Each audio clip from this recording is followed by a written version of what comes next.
Let me show you the easier way to color match images in Photoshop.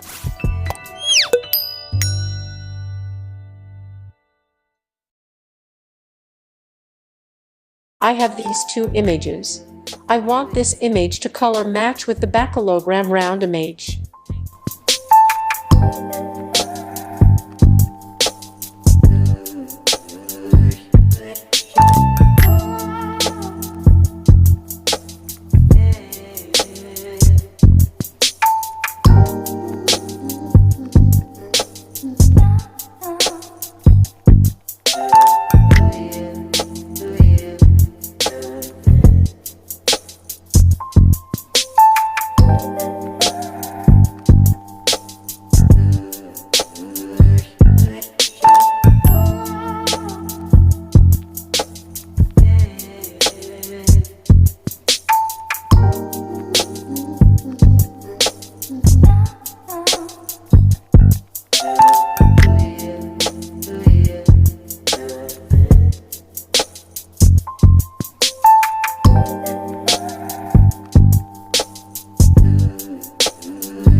Here's the final result.